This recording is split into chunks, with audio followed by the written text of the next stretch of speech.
So, hello and welcome to episode 2 of Swords, Shields, etc. I'm your host, Arthur, and with me again is my co host, Justin. Hello. So, today on this episode, we're going to be talking a little bit about character creation, what goes into creating a character for a tabletop RPG, what you should be thinking about, maybe our issues with some games, our likes of others, etc. And also Session Zero, which is I think a term that you coined, Justin. I don't think I coined it. I probably stole it from someone knowing me, just like everything I do. But um, I think I stole the idea from like episode 0. That's probably it. Like from someone telling me like the idea someone had for a session before, or like an entire show. Like, oh no, this is the premise you need to know before you get in. Sure. Which I think it makes a lot of sense in my eyes because the first session or thing should always be like this is where everything is actually beginning. From everything from this point on, it's purely canon, Yeah. which I think is a really good term to use in this Sure. case. And we'll get more into that a little bit after we talk a bit about character creation. But Yeah, the most uh, important part of the game. arguably, yeah, it's my favorite part of the game. I'll say that. It's the part where I get very confused. I get very confused as the GM and sometimes as a player, but that's just me personally. Well, I think that confusion, is kind of common for people who are switching games a lot too, or just getting into the game. Yeah, I can see that. So, I guess let's talk a little bit about character creation in general. Um, so, for a couple games that I've played, I have created characters alone, by myself, sitting at a computer, rolling my dice, or you know, doing what I need to do. And there are other situations where everybody kind of got together and created their characters at the same time in the same room, able to talk about it and kind of, I wouldn't say metagame, but Think about like, oh, I'm playing this, so I don't think you need to play that if you have another idea. Otherwise, I'll swap like that kind of thing. And I'm just going to ask you a question, just straight off the bat. Which one do you prefer? personally, um, I prefer a mix of both. For me, I would like to create a character on my own if I'm playing a game that I know, Yeah. or that I'm like pretty secure in. So let's say if I'm playing a game of Pathfinder, I'm going to create a character by myself because I know the game pretty I well. think Pathfinder is also interesting because there's a lot of single character creation. So in the idea that if you and I play a bard, they won't necessarily be the same because of the feat system, Yeah, the point buy system. A lot of it leads towards, even though I'm the same class, it doesn't mean I do the same thing, which I think Pathfinder does very well. yeah, and I know that though if I'm in a group of people, maybe some people who haven't played before and they need some help when it comes to what's a point buy system, what's a this what's a feat, what's this, what's that. It's nicer to be able to have some resources, and have a group. Maybe if you're brand new to the game, for instance, and you want to play, let's say you want to play a paladin in D&D. Having someone there who's played a paladin before can be super helpful, but it could be also like kind of a crutch, and I think that should be looked at a little bit. Yeah, I guess what in the end what I'm trying to say is, um, if the DM needs to step in and help you create your character, that's fine. Uh, and also, I think it depends on kind of the tone of what you're going for in the group. If everyone decides they want to build characters together so they can have like a team that's pretty well rounded, then that's what everyone decided to do, and that should be accepted.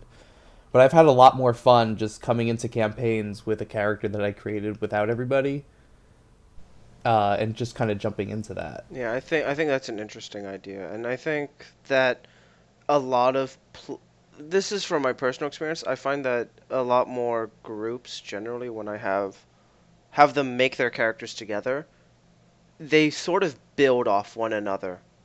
And part of it is because I'm asking them questions like, "Oh, have you guys ever met before?" and nonsense like that. But a lot of it comes down to, "Oh, for example, let's say, oh, I've created a bard that used to go to this academy, but I got kicked out after I blew up, like I accidentally destroyed something when I was trying to pick out some inspiration from the like the Mages College or something like that, and then someone says, "Oh, I went to the Mages College. Maybe I heard about this event or something like that. Like, you know what? Maybe I'm the one that you tried to get like inspiration off of." And then because they're both there, they can work off one another to like now create a bond or create like some backstory between the two of them. So when they meet again in session 1, it's not going to be awkward silence. Well, how are you doing today? Well, I'm doing quite well, thank you. And that's usually when it ends. Not, oh, you're that asshole that. Oh, I remember you.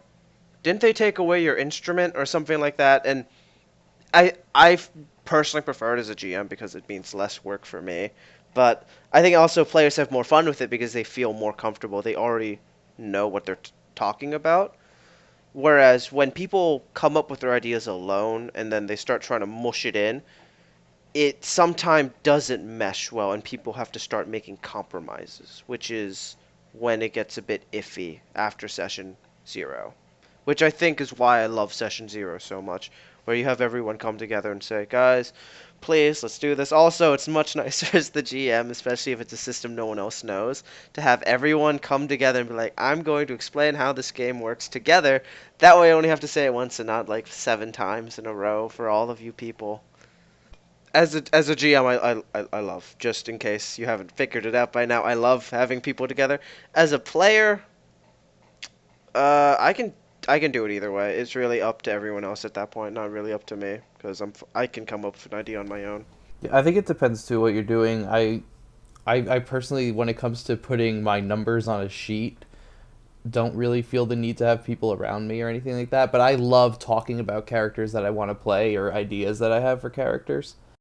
Yeah, and again, it depends on the game. A Yeah. game like Pathfinder, which we've already said is very focused, like you can be very individualistic. You don't have to have other people around. But the reason for that is because there's a lot of personal choice that goes in. It doesn't really matter what anyone else says. That's the backstory is the extra stuff. That's not showing up on the character sheet generally. We're talking about creating characters and whatnot, but should just an interesting thought. I know we don't have this written down either, which I think is I just came to my mind. Should you create your character? Um, what part of your character should you create first? So, for instance, I know that I usually come up with an idea of a personality, um, or a character in the more maybe improvisational sense, where I'm thinking, oh, I want to play this guy who has this tragic backstory, and the backstory kind of drives him to do everything he does. And then I look at the game and I think to myself, well, what class or category would Okay, yeah, that no, fit no. in? So you're thinking of like the traits, the oh, this is how he acts, this is what happened to him. Is there anything in this game that I can somehow merge together so I can like Yeah. find a compromise? Is basically what you're saying, But right? but I start with the core idea of a character before the numbers. Yeah, You know and what I mean? that's and I like that style of thought. I personally tell everyone like way before session 0. As soon as I invite someone to play and I'm like, "Oh, we're all going to do this. This is the world's going to be in." Come up with an idea. Because there are several reasons I say that. Because the first one being when if you do it alone or if we all come together, the last thing I want, especially as a GM, is for me to sit there for 15 minutes while you say, I don't know what I want to play. You got to give me something here because otherwise I should come back later until you have an idea. And it's not to be disrespectful. Maybe you have some ideas and you want narrowing down. I can help you there. But when you have absolutely nothing, that is a waste of time for me and you because you can do this anywhere. You can think, what do I want to be? Do I want to be an asshole? Do I want to be a nice guy? Do I want to steal? Do I want to like help people? Do I want to heal them? Do I want to cut off their limbs? These are things you can answer on your own. And again, it's dependent on the world to a degree in the sense that is it okay for me to be raising the dead? Is that a normal thing? Is that an evil thing? Yeah, that's a good question. Depending on the world, it might not be. It generally isn't, by the way. But I do think that as a player, you owe yourself and the GM at least a little courtesy to show that you have put some thought into it. Because I think another thing is when I see players that come in and they don't have an idea, kind of worries me because I'm like, you don't seem very devoted or motivated to do this, even at the first step. So it kind of worries me, like later on when I'm like, oh, guys, we haven't met for 2 weeks. Up, hopefully we can meet again. That you won't be like, I don't want to meet again. I really don't. I don't care. I prefer players that have some passion and really are stuck to their characters, which is why I think the idea is so much more important. You get so much more Yeah, attached. and I think it helps too once you start actually playing, having a personality in mind or motives in mind for your character, just so. Yeah, I think when session one comes, it helps a lot. But again, session zero is supposed to help all these things out. Session zero is supposed to have, oh, I want this kind of personality with that. It's like, oh, that's a very interesting idea. That makes sense, either solo or with like other people. It's session zero is for you to iron these things out, so that when the game starts, you're not. I don't know how I'm going to react. Give me 5 minutes while I think how I will respond to that Yeah. comment of yours. Uh, and we have another question. We have a question written down here about should the character that you create be a representation of you, or should it be original? Can it be based on something or someone else? And uh, yeah, I think any character you can create is a valid character, regardless of where it its inspiration comes from. Uh, I think up to a point, if you're playing, it gets repetitive to play the same character in every campaign or every one shot or every session or et cetera, et cetera. It's nice to switch it up.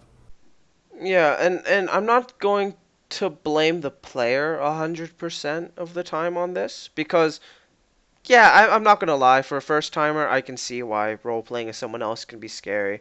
Maybe even the second time, depending. Maybe the first time you died really quickly, so it's like I didn't really get to play me. Can I try that again?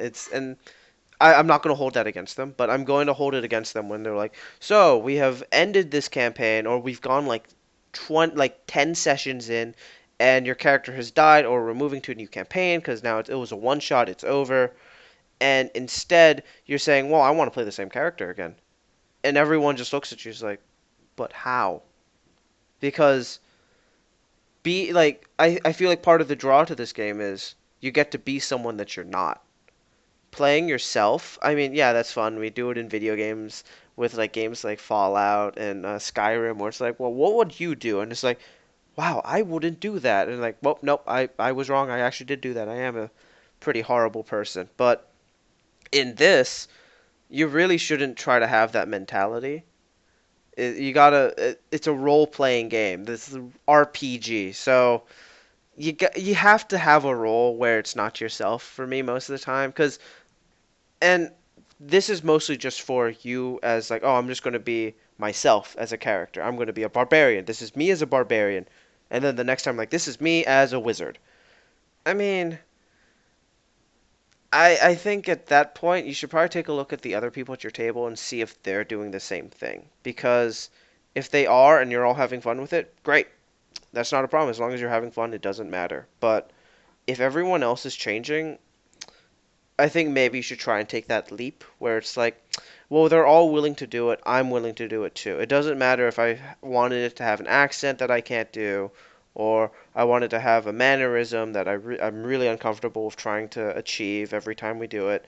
Doesn't matter. Just need to. You don't have to actually do it. You can say, "Oh, by the way, I said that with a lisp the entire time," or something along that. Yeah, yeah, or you can say my character's accent sounds like this, but I can't do it, and this is what he says. Yeah, like there are some things I can't do that accent or I can't speak that language, so I'm not gonna say that in that language. But this is what I mean. Yeah, I mean, I can't speak Elven, but I've had characters who can. Oh, I'm talking more like games like Shadowrun, where it's set in the real world and like, well, I speak Taiwanese, but unfortunately, I can't actually speak Yeah, I don't know how to speak that. like yeah, and games like that, like oh, I want to speak this dialect of this, and it's because my character can, but I can't. It's a role playing game. You can take jumps here and there and saying, well, it's a game. Please don't expect me to do this in real life, which I think is fair. But when you're basing it on something else, like a movie character or a book character, is that what you mean? Yeah, that's what I mean by so based on you is obviously based on you, but based on something or someone else, I mean like that Well, you actually kind of I do did this a this. lot. This is a problem I Well, have. But I'm gonna say that you did it more recently with a campaign where we played a one shot. I mean, where you played a character that was basically was it Maui Maui? from Yeah, Moana, Maui yeah. from yeah from Moana, and I added on to your character by being a butler. In a situation like that, I think it's actually I think we did a pretty good job with the roles, but I don't see a problem with that as long as you don't take it word for word. And I think the system on its own will actually most likely kind of mess you up most of the time because it'll be along the lines of, "Oh, I'm going to play Captain America and Pathfinder." Yeah, you can do it. You can pull off all the like you're going to need all those feats after a while. It's going to build up. By level 10, you can finally get the shield back, I think. And stuff like that, but Yeah. if you want to play Captain America, I'm not going to stop you, but you got to keep in mind you shouldn't be playing Captain America every time we're like, guys, new Pathfinder game, and then you're saying, I'm playing Captain America. Again, you shouldn't do it repeatedly. You should try to swap it up. Oh no, but I definitely have characters that I go through. So I know a campaign like back when Overwatch first came out, I basically created a Reinhardt as a character. But I always try to put a spin on it, where I gave him a terrible backstory. Not terrible, I mean like a harsh backstory and like reasons for what he's doing and et cetera, et cetera. But Yeah, no, you put a spin on it and you can justify it. As long as you can somehow justify what you're doing, I don't have a problem, and I don't think most GMs will have a problem. I just kind of wanted to play a tanky paladin character who could throw fire and make an earthquake. Exactly, and there's tons of examples. Again, the books, movies, video games, even like all of these things can be used as inspiration. And whether like for some people, inspiration is like that guy was a paladin. Okay, I'm going to make my paladin, and then lists an anti-paladin because apparently they had the wrong idea or something like that. But they got the ball rolling. That's all that matters. Inspiration can also be that's Captain Jack Sparrow. I'm going to be Captain Jack Sparrow, and then you proceed to try and play Captain Jack Sparrow, except the rules actually probably benefit you now that I think about it, since he fails most of the time. But either way, You know, he's the best damn pirate I've ever seen. he's the only pirate you've ever heard of, right? So, Yeah, that's true. um, Blackbeard. yeah, I don't have a problem, and I don't think anyone really does, as long as you don't keep doing it, or at least not the same character over and over and over again. You should Oh yeah, yeah. try to And I split it up at the very least. That's all I ask. Give some variety.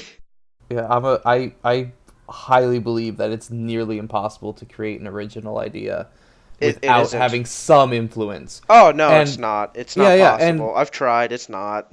and it's okay, it's okay to start with a base, to be like I want to be a character like this or I want to be Even a and character I'll like even say that. for your very first time, I actually recommend it. Yeah, For your first I time, agree. if you don't know, if you can't in your mind say this is what my character will do, play yourself then. If it's Yeah. easier for you to think, what would I do in this situation, and the answer comes immediately in Now, your head, no, obviously, by playing yourself, it's yourself as if you grew up in yeah, whatever yeah, world the game obviously takes you have place. Like, context. Don't. Metagaming is a completely different topic. I don't want to get well, into that's that not now. really metagaming. It's more like, you don't want your character to be like, "Wow, I'm in the D&D world. Oh We yeah, no, roll no, yeah. D20s." Oh my No, God, I no. And then every other character be like, "What the hell are you talking about?" I "Oh, mean, we it can work, but roll at the same D20s." time, it's everyone has to be ready for I that think kind you of actually I nonsense. think you actually have to be a bit more skilled in role playing to pull that off, like Yeah, you gotta be in very. a I think that's a very high level skill funny, now that I think decent about it. ways. Yeah.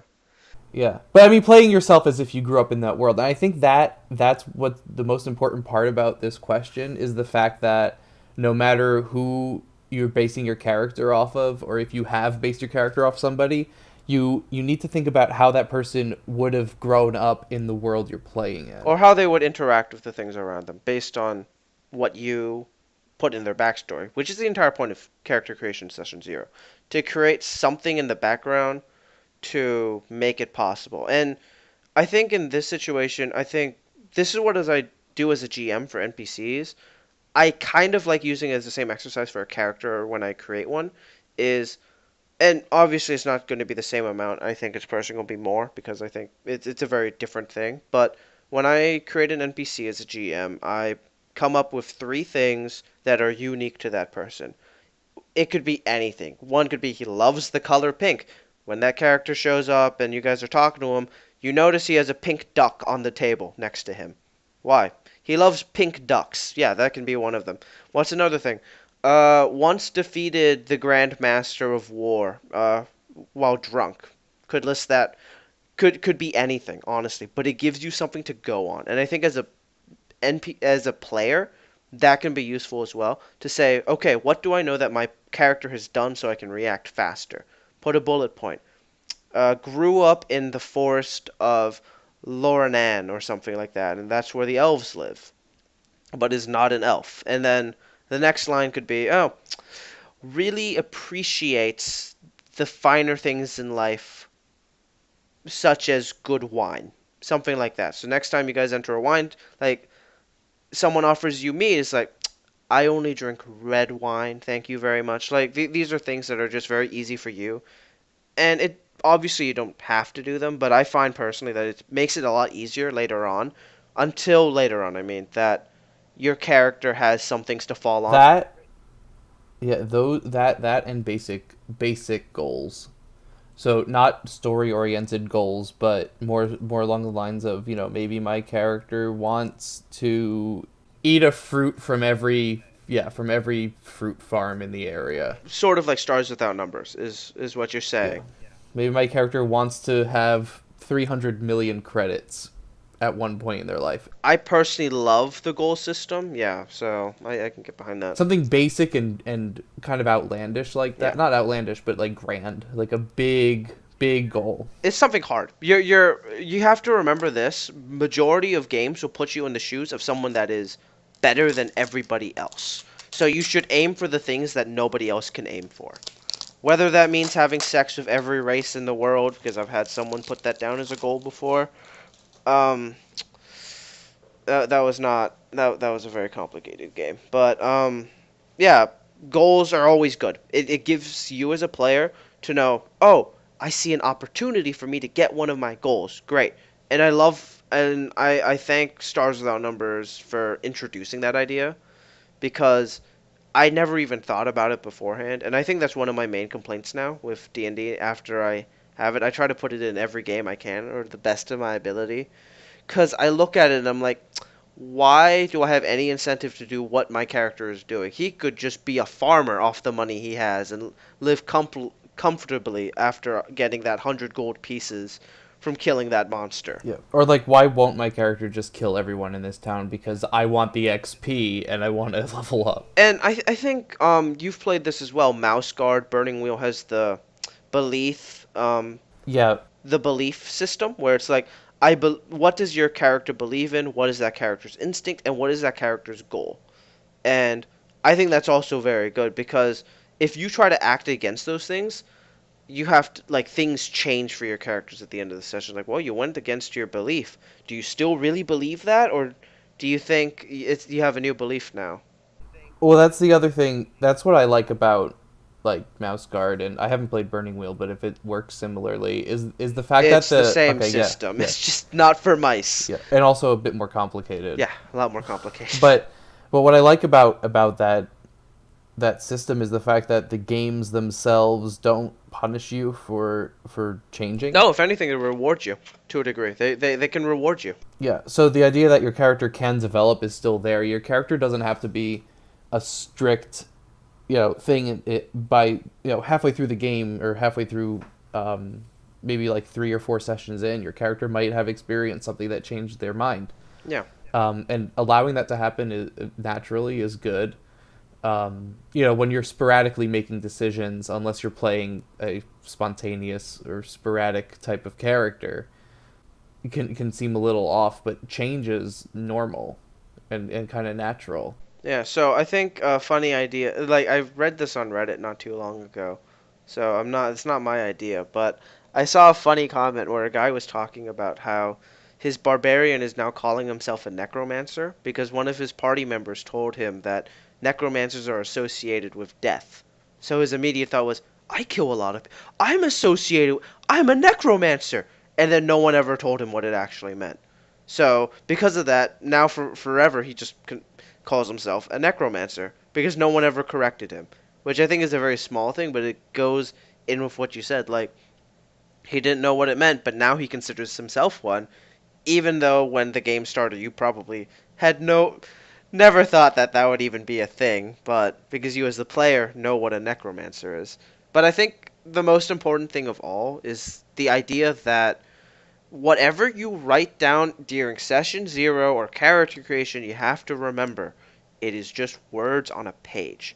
Until you say it out loud with the group in session 1, nothing is set in stone. You can still change things around. And I think nothing is set in. Of course, you should be writing on that page in pencil, and I think nothing is set in stone even once the game Nah, starts. man, you gotta pen is not allowed on the table when I I know play. some It is people just call not them pen allowed and paper anywhere. instead of I call them tabletop RPGs, but a lot of people call them pen and paper. I do not like that. I Pen don't and like the pen paper. part of that. I don't know who came up with the idea of using pen. Maybe their characters don't survive long. Maybe that's That why. could be it.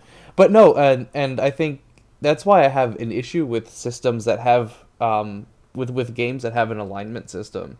That I mean, some games that have an alignment system if they're not very flexible. Okay, yeah. I guess the one we're mainly talking about is D&D, correct? Well, that's the Because one that I have the that's most the one. experience with. Okay, yeah. Just But the making idea sure. that lawful, Lawful what is it? good, like so Well, we it's have two chaotic to axes. lawful. Yeah. So we have two axes for those that don't know. We have one that says lawful, neutral, and chaotic, and then another one that says good, neutral, and bad. So just so you understand, it's like an X and Y axis essentially. You can be neutral, neutral, lawful good, lawful evil, neutral good, neutral bad, neutral neutral, chaotic good, lawful chaotic bad, and uh, neutral chaotic. Yeah, if you have trouble, understanding it, just search up like any memes that just search up like lawful good and then meme, and there's tons of like images of characters from different TV shows or video games or movies placed on that axis, so you kind of give you an idea of what that all Yeah. means. With So this is a bit of an interesting topic to a degree because with this, I think it comes down to how strict the GM is, personally.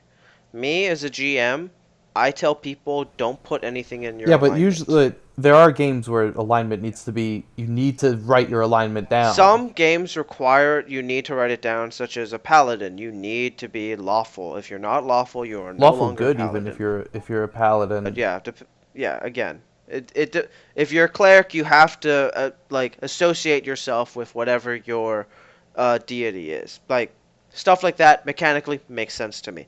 Me as a human being, that makes no sense to me because yes, you have the cleric and the frickin' paladin who are at the top of the world, but everyone else, you are human. There are times when you are just angry and you do something stupid and like I'm going to destroy the tavern. Why? Because they wouldn't serve me a drink. And you're very drunk and shit like that. You wouldn't do it normally, but you're very emotional. And again, we have emotions. We do stupid things because we have these emotions. It should apply to these RPGs. And that's I personally have an issue with strict alignment systems, but um, I don't like the idea of gaining and losing points in an alignment system. I know that some GMs will, or some DMs specifically for like Pathfinder and D&D, will be like, well, 100 is lawful and 0 is chaotic. Yeah, I think if you can come up with something creative with that, I think if everyone had like the forces of good or bad or affecting them, if you become so far in one direction, you get benefits, and then so far in the other, sort of like a video game to a degree, Yeah. where you're so good and everyone knows you're good, then wow, sure, you can do that. We trust you. Stuff like that. Like minor Or the things like idea that, that it's like fine. I think like Infamous is famous for doing a karma system where or an alignment system where it changes the story whether you're good or bad, but you get benefits both ways. Your Yeah, character exactly. progresses So something differently, like that. but If you yeah. can put the benefits in there, then I can see why it would be so important. But base D&D doesn't really do that. At least not that I'm aware of. The issue too, and with base D&D, Pathfinder, and a couple other games that have a more strict alignment system is it kind of limits your options as a role player when you enter a certain situation. I mean, if your character is going to think about that, if you're going to limit yourself in your head, then yeah, go for it. Because if I'm playing a character who's a police officer or some kind You of gotta be some guard, kind of lawful, yeah, hopefully. I'm not gonna go I'm around hoping. just killing everybody or. I don't know. Maybe all of them are scum. Maybe you gotta be Judge Dredd. Just deal out Well, again, justice. if that's my character, that's my character. But I'm Yeah. saying, like, if I'm like, oh, I'm a retired, I'm about to be retired, and I just want to get, You're my gonna last die. You day do over with. realize that, right? Yeah, I That's know. how it works. Yeah, anytime someone says it's my last day on the job, Yeah, no. yeah, It it will applies to be all their last day games. on the job. Yeah. But like, if I'm with a character with a backstory who's relatively good, like I should be limited by myself and the character I created, not by the game. Yeah, so I think that makes sense for strict, but so I'm going to tell you what I mostly do with alignment systems. I usually just throw them out the window, but in the rare occasions, I will tell people to write down an alignment system, and I think that applies more to newer players because at the very least, and this goes back to my idea of the bullet points, it gives you something to fall back onto. If you look at a scenario and you say, I don't know what to do. This is I'm out of my element. I had nothing prepared for if we did this. How should I react? You can look at your alignment and say, okay, I am lawful good. That guy over there has just killed 20 people in front of my eyes. What should I do? I didn't like those people. But according to my set of code of honor and the laws that I live in, I should arrest that man or try to kill him. But then there's also the aspect of, but my character is a coward. Now, if you know that your character's a coward, then just make a break for it. But if you don't know and you don't know how to react based off of that, you gotta run for it. You're going to fight because that's what your alignment says you should do. And again, it depends on the scenario, but a lot of the times I don't think it was meant to be very for the more experienced players. I think it's more of a crutch for the newer players to try and get there. But once they're at the stage where I know what my characters wants and stuff like that, then I'll say, screw your alignment. It doesn't matter. Honestly, you can be good one day and then bad the next. That's how humans are. One day you stole something because you wanted to steal something or you needed I to. think we have a different opinion than some Yeah, people though, because I've definitely played games where the GM was super strict about that kind of stuff, and like, no, that's out of your alignment. yeah, no, You know, and I can see like that. I will let you do it, but you're gonna lose. You're gonna fall to neutral. Yeah, no, and I think that's fine. I think as a GM, that's just them wanting to keep track of what's going on and remind players that your character doesn't normally do this stuff. So just keep in mind, or the general people in your field would not be doing this. And it matters for a lot, not a lot of the classes, but for some of the classes, it really matters staying within your Yeah, alignment. and so let's move this to a very general base. So let's say, for example, someone. Okay, say you're lawful good. Yeah, But you have found the man that has killed your family, brought them back, and killed them again, let's say. yeah. You really don't like the man. Your party has now trapped him, but he keeps taunting you and reminding you of what he did to your family. Now you have options here. You could be the lawful good character and be like, "Nope, we're throwing you in prison because that's what the law says to do and that's the right thing. You deserve justice by the state," something like that. Or you could be every character in the frickin' TV show, movie, and book that kills you in the middle of the night when everyone else is sleeping and say, "Guys, I think I fucked up, but it's okay. It felt good." Something like that. And I think as a GM, you don't have any right to say in that scenario what's going on. If anything, you pushed it. You pushed the character to that point and said, "Yeah, he just kept taunting you. Are you gonna? Oh, you actually killed him. Oh God, I wasn't expecting that. Your alignment said lawful good." I don't think any GM in that scenario would honestly think to themselves, "Oh yeah, no, he's not going to kill it. Nah, there's no way." Yeah, it's just in my head. I'd rather, if I can justify the action that I'm taking by using my character's personality or experience alone as proof of that justification, then I'm gonna do the action. Yeah, and I think there are some players and GMs that are afraid to step away from an alignment system. And it's not I'm not saying that's a bad thing. Sometimes it's good depending on the game. You're having fun with it, who cares? But I do think there are benefits to being away from it. You get to do more crazy things. Like look at books, movies, all the characters in there. You think you know a character, and then one time they do something stupid, and then you're like they're like a totally changed person. What is this? Or the other way around, where they Or do the other way something around, good, or and you're like, maybe they wait a don't even minute. do anything. Maybe they've done it once, and then that's it. They act normal for the rest of the time, but only you know because you're the audience. Let's be honest here. But you would never do it again in any other scenario. It's just that one time. Does that mean you're now an evil person because you brought justice to someone in a different way? Not necessarily. I again think everyone has a different opinion on what someone's alignment is, if someone's good or evil, depending on their actions. There are people who think if you've done good all your life and you mess up once, that's it, you're evil forever. Whereas you can try to redeem the evil by doing more good deeds. And again, that comes down to how everyone on the table sees it and how their characters see it. As a GM, I don't think it's up to me to tell you what your character should be doing. Unless it honestly does not make any sense and like you do realize that that person's your, works for you, right? And you're like, "Oh, I did not know that." Like if the players themselves don't know some facts that you maybe forgot to tell them or if they forgot themselves, then I'm going to call it a bit into you should probably try to do something about that. But otherwise, I don't think the GM should have any say in the matter. Yeah, I mean, it is the player's character. Exactly, the player's character. I got so many other things to run as the GM or DM. Please, just run one character less for me. So I guess we can agree. Quick recap. Come up with an idea for a character first, not a sheet. Yeah, yeah. Building a sheet after is much faster too. I think I forgot to mention that. You have inspiration to work off something. Yeah, because you kind of know what you're going for. You create them together if you want to. Create them by you create, but although I prefer Now, creating them by sometimes yeah. that's not a choice. I think we forgot to mention that. Depending on the system, it's not always up to you on how you do this, but most systems, it's up to you guys. I think for me, I prefer together. For you, I think it depends. Correct?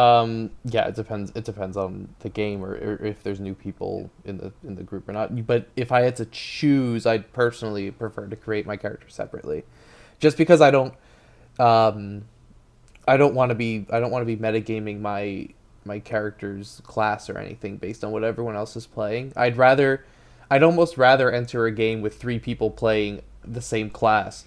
Oh, you mean Uh, three monks and they all walk into the bar and start beating each other up because they don't know that they're or supposed to be I partying with mean, one we another? had a game recently where none of us could take any damage at all. We were all we were all glass cannons, and three of us were bards. But we got through. we I'll leave it to you to figure out how that happened, but I just kind of had to take feats and make my character a little more chunky so I could take hits. that's fine then. See, but that's what I was talking about. And I'm assuming you're talking about Pathfinder because you said the word feats. So, Yeah, yeah, yeah. again, Pathfinder's good for that. But not all systems are good for that. So you have to remember, some systems are good for building together, some not, and sometimes you just don't get a choice. Well, and then some systems too let you build everything on your own choice, and some systems have you roll randomly Yeah, for also, stuff. just remember, at the very least, please tell your GM that you're building it on your own or something along those lines. Because so many times have I been like, I don't know if you have your character or not. Please help me. And have your GM look at it. Yeah, no, please read GMs. You have a lot of jobs, but this is one of the more important ones. Please make sure that the numbers are correct, the traits are correct, that, I don't care about eyes, all that nonsense. They can figure out what the colors and how they And look. not only that, but know what your characters can do. Because you don't want to put them in a situation where someone could be like, oh well, I can I can kill all these guys instantly because of something in my backstory or whatever, and then all of a sudden your whole planned session is down the toilet because a character just used something you didn't know about. I mean that in more the sense of know what you need to do, and this kind of falls more under player etiquette, in the sense that please don't make everyone wait for you to figure out what you want to do. The game takes a long time. Most RPGs take like 3, 4 hours a night, and we're not going to finish. We all know that. It's going to go over, but please know what you're going to do so we can spend less time like thinking. Please, that's all I ask. Okay, thank you. I'm done. The benefit of having characters created together is kind of melding backstories and having that kind of aspect to it. Yeah, no, I love that. That's my favorite part. It's everyone already has a crutch of someone else, so it can start a conversation or make conversation awkward, depending, you know. Yeah. But of course, if everyone creates characters separately and there's none of those connections exist. I think doing it solo leads to more interesting things in general, and like no one's expecting anything. But as a group, it's more of a unified, like, oh, this is what the type of game we want. Yeah. Yeah, but let's say everyone does create it together. Uh, quick segue here. Everyone creates it separately, rather. Let's say everyone creates their characters alone. Yeah, Um, Having a session zero, it kind of gives you that backstory kind of melding that you would have gotten if you just made your characters together and had that open conversation about it. yeah. So actually, I'm curious about this. Have you ever done like session zero or the concept of it with other GMs? Because I know you've done it with me a couple times, but have you ever done it with like other GMs? No, because most other GMs insist we make characters together, and what happens is, because of that, whoever I'm sitting next to, really, I'll go, hey, you're playing a cleric, I'm playing a paladin. What if we were the same, deity? Yeah. Or what if we came from the same, missionary, or same church or whatever? Yeah, and I'm going to say this right now. Character creation session zero aren't always separate. I do think that they can be together, especially when it's like we're going to build characters Yeah, well, I together. think elements of them definitely get involved with each other. Yeah, I think they can like match, but again, the core idea of building character first and then building sheet. Building sheet should be done with session zero if everyone's willing to do it together, but character should be done separately. Never do that when you're with the rest of the group. Aspects of character, Yeah, though, I yeah, no, think can no, be but done. Well, let's define session yeah, I zero. think that's pretty important because I think we've been using it very vaguely as of right now. Yeah, And I so let's apologize, so and honestly, I'm going to let you define it because I'm kind of on the fence about what I think it means. okay, so I think that's fine. We can both talk about what it means. So, session zero for me is the idea of everyone comes together and there shouldn't really be any rolling here except maybe for stats for whatever reason or money, who knows. But session zero can be done in a couple ways, but the main way I see it is that's when all of us come together, talk backstories with one another, sort of like sort of like character creation, but then we kind of segue into a bit before session one. So an example of this would be a lot of games start in the inn. Well, you guys are all there sitting in an inn and you've never met each other, or you've all met each other before, something like that. Well, depending on how you want to frame it, I think as a GM you can actually step back a little bit and say, so I'm going to have you guys all meet in an inn. Now, you all have met each other before. You actually all work together. You're all monster hunters together. What was the last thing you guys hunted? And then we're going to like ask questions, talk about it. And then we might even say, okay, so what happened during this that all of you came together and suddenly like everything broke loose and everything went wrong? Is it anyone's fault? Did something happen? Do you guys have like a unified purpose? What was your reactions? It's basically probing questions from the GM to figure out one, what do your characters do? And I think that helps a lot of people. And two, in the rare case that we actually did it together, I let you guys actually roll damage to see, because I had no idea how much damage you guys would be dealing in a two-player campaign. And I was actually very surprised that you guys did a ton of damage to the thing that I had you guys fight. But it also was, we already agreed beforehand, oh, what if we set up this whole premise? Why don't we do that fight? Rather than drop you guys off on the deep end and you need to figure it out. Okay.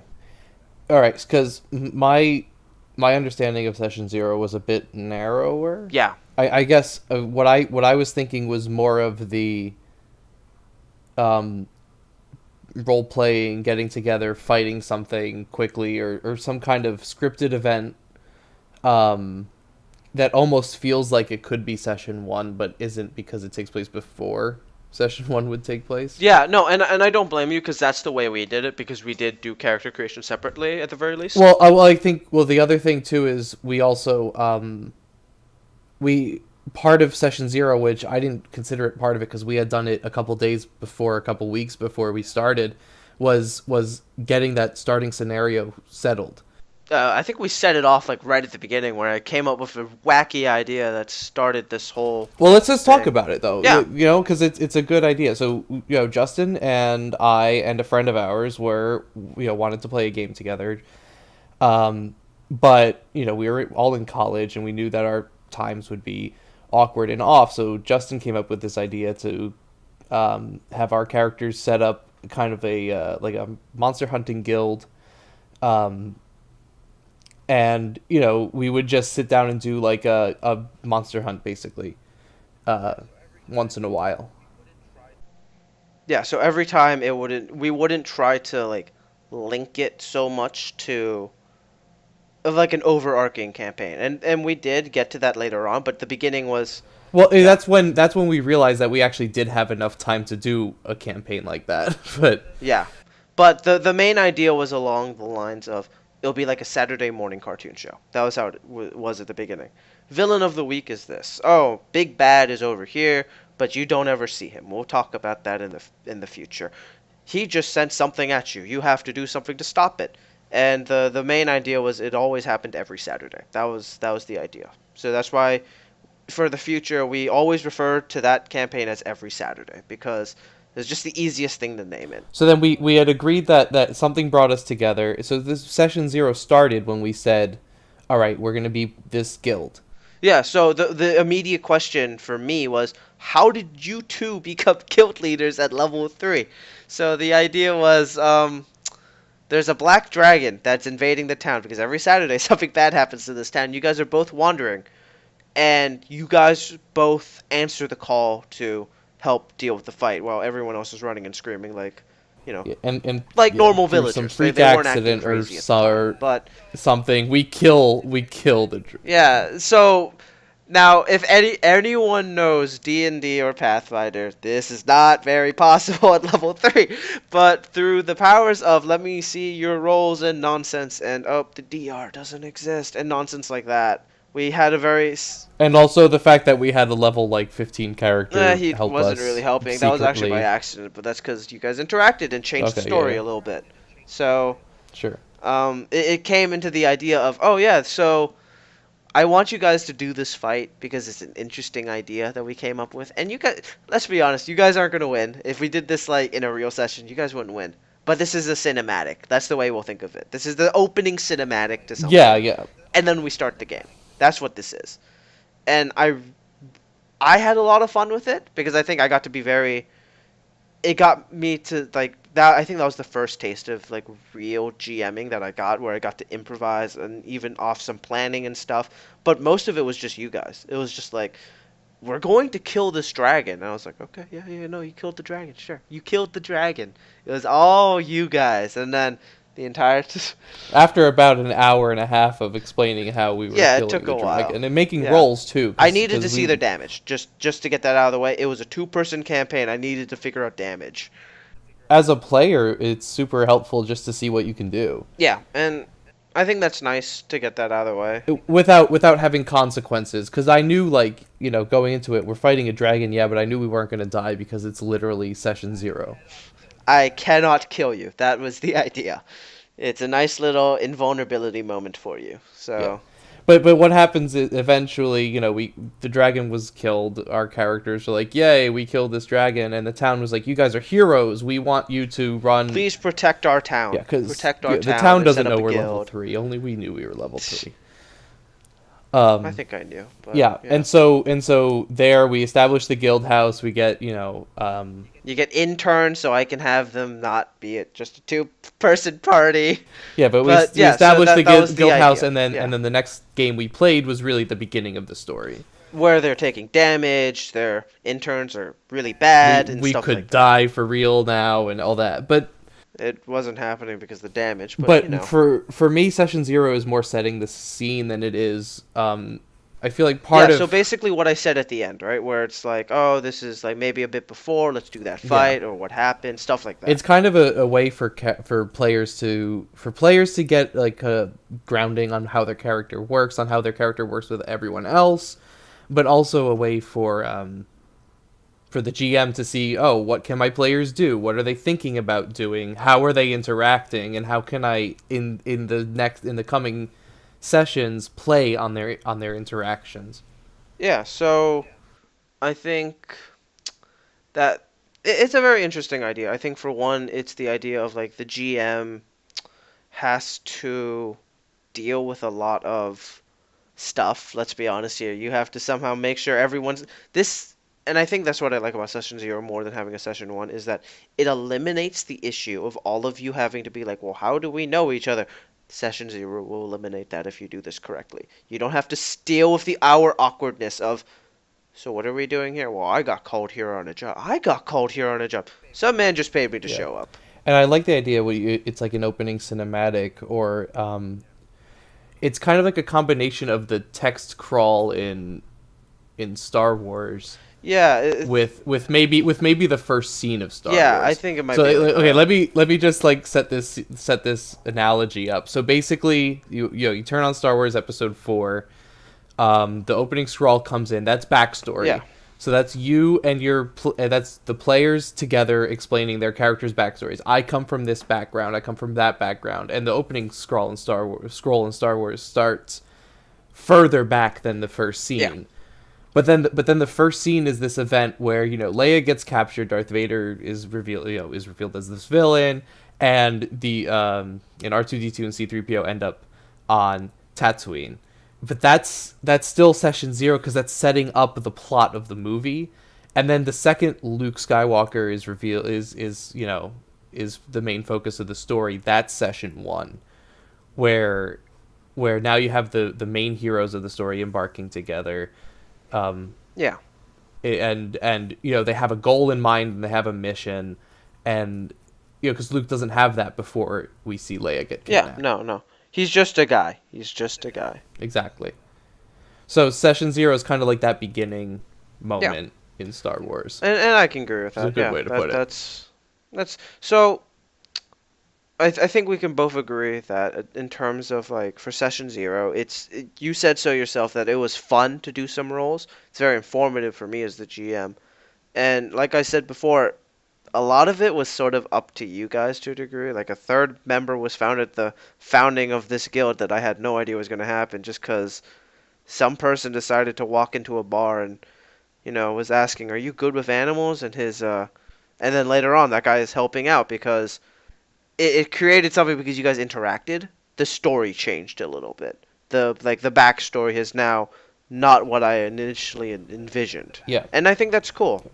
And then also, it creates a situation where we get to roleplay with NPCs for the first time, because that's also important. I think that's Yeah. something we're not really talking Yeah. about too. Is Yeah, NPCs the are fact a that whole other there's thing no too. there's we're talking about roleplay between characters. There's roleplay between me and my fellow players because we're all playing this game together. But you also have to remember that you're also roleplaying with the GM a lot. Yeah, I have an important job, guys. You got to remember And that. how your character, your character might be friends with the person in their party, or they might hate the people in their party, but you have to remember that a lot of the people you're going to be interacting with that the GM's throwing at you are people that your character has never met before. Yeah. So how does your character engage with people they don't know, as opposed to people they do, or the people that they have a history with? Yeah. And that could go for players as well, because maybe you did just happen to fight a dragon together and never knew each other before then. Yeah. Or maybe you both grew up in the same town and lived together for years and are best friends, Yeah, and so for or me, mortal enemies. Who yeah, knows? depends. But I think for me, session zero is sort of because I hate session one, where I have to try and get everyone together and be like, now work together, and I just kind of push them Yeah. together, hoping that it Session works. zero gives them the reason to work Session together. zero, just I can do whatever I want and be like, guys, nah, someone stole your ship. What? We have a ship? Someone stole a ship right next to you, and he also stole something from all of you. Now you all have a reason to hate the guy. So now, session one, you're gonna be like, so where's that guy headed? And it's just like, over there, and I can point you in a direction and say, yeah, you guys now know where to go. Let's go there. And everyone could be like, I want my thing back. Yes, that would be nice. And I think that makes session zero so important for me, at least, because I hate games where players just don't know what to do with one another at the beginning. It gets everybody's character on the same Yeah, page. it gets everyone together. We have all the same motivation. We're all on board. And I think that I'm pretty sure they're without a doubt in my mind there are much better GMs than me who have figured out the problems I have with session one. I want a way around that awkwardness, and session zero is the one that I came up with, Yeah. and I again I'm biased. I came up with it. I have a lot of fun with it because it's very, like I said, cinematic. It's no one's in danger. Everyone just gets to have fun and say my character does this, my character does that, and roll, and maybe it doesn't happen. I wonder how many people play games though where they have like a session one that is essentially a session zero, but they call it something different. Or how many people really like use this? I don't think it's that popular. I'm not gonna lie. I think a lot of people set up their expectations on what's happened just by talking. I don't think they do it through play, because then they're like, why don't we just play the beginning as well? The reason it can be session zero for some people is you just talk about it. You don't have to play, and that's fine. I think that's fine. It can be used as the same thing or a different thing, but everyone being on board is what's the idea of session zero is. You all are unified. You all have an idea on what's going on in the world. You all have an idea what your characters want and what's going to happen to them, and what you can do. I think that's the most important thing of all. Knowing what your character can do before the actual game, that's very nice to have before actual risks and danger comes in. And I don't do it I'm not gonna lie. I don't do session zero every time because sometimes schedules are already hard. I don't want to have to spend like only an hour trying to get these people together, and I'm like, we could have just played the game. That or some systems kind of force you into a session zero as well. Yeah, some games. We're primarily talking here about the Powered by the Apocalypse system, which I love. I love that system so much. But it's so. Do you want me to explain Yeah, go ahead. the so Powered by the Apocalypse, I think we talked about it in episode one. Sorry, not session one. In episode one, we talked about it as a very, I think, very cinematic game is the best way of putting it in my eyes. It's a very simplistic game where you just say, "I want to do this." You roll two dice, and suddenly, I did it, guys, or I didn't do it, but I improved because I failed, and that's what life is all about. And it comes down to being a very simple system, doing what D&D can do, except much easier because everything is literally just two dice all the time, the same dice, nothing ever changes. But the idea that, hey, what I say is more important than what my stats are most of the time. That and character creation mostly comes down to creating backstory. Yeah, and it's more of a unifying game. I think that's my favorite part. We don't have those lone wolves who are just wandering around. I'm like, no, I work But it's alone. also I And the feel next thing I know, it's, well, you're the bad guy now because you decided to work alone and no one can vouch for you. a lot of Powered by the Apocalypse games have the option to be that lone wolf, but there's a reason for it. Yeah, exactly. You know, And and there's a reason where you're stuck with this group of people now. yeah. And so let's do the example because I know we have both IGM'd for you in Masks, which is a superhero game using this system. Your teenage superheroes, uh, imagine Young Justice, Teen Titans, all that nonsense. So for character creation, you cannot do solo. You have to do it as a group. You can do aspects of it, but at the very end, you have to do it together.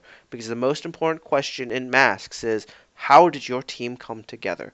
So everyone gets a unique question that I ask them, and they have to answer me somehow. So one example could be, oh, Arthur, you're playing that character, so I need to ask you, how did you meet, like, you were the first one on the scene when this monster showed up. Like, what did you do? Or, like, what happened to start all this, essentially? And I'm asking the players these questions to force them to be like, oh, yeah, that's how we met. That's what happened. I have control to a degree, but let me ask the others. Does that sound right to you guys? But then also, depending on the class that you choose, you have individual questions as well that just help you with RP and stuff like that. Yeah, Um, yeah. or It's very so convenient. usually everyone has the question, what was our first mission? Basically, what was our basically what was our session zero? What was our session zero? Except I'm not Yeah. rolling or anything Except for you're it. not going to role play it. Because you do it during character creation instead, which is interesting, and I really like it. Um, it's one of the only systems I like building characters together with people because you have to, and I like it. But then, for instance, my character, I was playing the Doomed, and one of the questions there was, what happened? What happened negatively because of you guys trying to stop this thing, or how did you mess up? During your Yeah, and I first think that was mission, a very unique basically, and question. that's unique for my character, who's called the Doomed. So of course I'm gonna have to answer the question about the mission that's bad. But then the second question was, the next two questions were very character focused, where one would be, who is somebody who knows about your curse or your doom, Yeah, so because it's it basically like created like a bonds. yeah. That's the best way of putting it. And then the other one was, who's someone on the team you'd want to kiss, and that's like You're a teenager, you know you got to do it, so it's yeah. fine. But And of course, I think you have the ability to choose an NPC um, if there's no one on the team that your character would want to kiss. But I know that a friend of ours who was playing the Protege, which is kind of like a Robin type character, like Batman Robin. yeah, His question was like, who's someone you really look up to aside from your Batman, basically. yeah, like who do you respect out of this group or something like that, or what Yeah. do you like? What did your like person say after you beat this? Something like that. Yeah. So you have to sit around at a table and come to these conclusions with every other player about the connections your characters have already formed because of your first mission. Yeah, And because of that, like, session zero kind of happens at that moment when you guys are talking about, well, what was our first mission? What if we fought this guy who was, burning down the forest, or the park outside the city? How did we fight him? How did we beat him? Did I take a leading role? Did you take a leading role? How did we fail? Did we accidentally kill all and I the? think I think Masks does it very interestingly as well, and I'll give props to the guys who made it. That it kind of simulates how it actually goes when you start fighting things without actually making you do roles and stuff. It's like, who was in charge? Oh, that guy's in charge. Well, from now on, you're the leader because that's what we just agreed on. Or, I didn't like you leading that. I didn't like that. No, I want to lead from now on. Something like that. And it creates stuff for you to work on. It allows you to work off of things that you didn't happen, which is just like Session Zero. Like, you didn't roll for it, but it happened. It's the backstory in Session Zero, where all of you guys are like, nah, we all worked together, but I hated you being the leader because I'm the badass of this team and I'm going to lead us because I'm the bull or something like that. And you're just a stupid protege who doesn't know what's good for you. And, like, stupid things like that. Or the delinquent being, I don't care. I just happen to be here. The guy kind of broke into my area, so I didn't really, I didn't mean to do anything, and everyone else is forcing me to join them because some guy took a picture on Twitter, and now I'm here. Something like that. And it's cool how the questions differ depending on what classes you take too. Yeah, no, and I think that's great game design. That's just smart game design. Don't give everyone the same question. Make everyone unique and every game different because of who's in your group. But again, that character creation in session zero in a game like Masks, or most powered by the Apocalypse games, kind of happen at the same time. as opposed to something like Pathfinder. Yeah, and I think that's why my opinion of Session Zero is very merged, whereas yours isn't. Because I think you did it only for Masks. I've done it for Apocalypse World, Masks, and I like the idea of it all happening at Yeah, I once. still need to Plus, play. it saves me time. It saves me time as a GM to try and gather people up. I think that's the thing I like about it most of all. I don't have to find each person individually. Like, okay, what did you find about your character? And then no one responds, and I'm like, okay, well, that's great. That's maybe next week, guys. Maybe next week. So that's an example of something that does it both at the same time. But most games, I'd argue, don't really have like a session zero built into character They don't creation. encourage. I don't see any Yeah. encouragement. Yeah. Most games kind of expect you just to jump into the story, jump into the game immediately. Yeah, jump right into the game, figure out what's going on your own. You're all smart people, you should figure it out. Yeah, that does lead to problems, especially when you have characters that aren't necessarily going to work together. And that's why I think building characters together helps too, because throwing together characters at the same time, at least you can create kind of bonds. But I agree. I think Session Zero is almost, I wouldn't say like a necessity in every case, but if you're building characters separately and you don't really know what your other fellow players are up to, it's so nice to have kind of a sandbox where you can feel safe role playing together. Without maybe like, now you're dead. Now Yeah. roll me another character. Let's begin Yeah. again. But also just to understand who each other's characters are. I think the most important thing to do before Session Zero is sit down and say, this is what my character is. Here's all the information that I want to give you. I think it's okay to have secrets about your character from the other players, never just from the don't keep it GM. from the GM. Yeah, never from the Don't hide GM. secrets No. from me, please. Never from the GM, because the GM can work that into the story too, which is nice.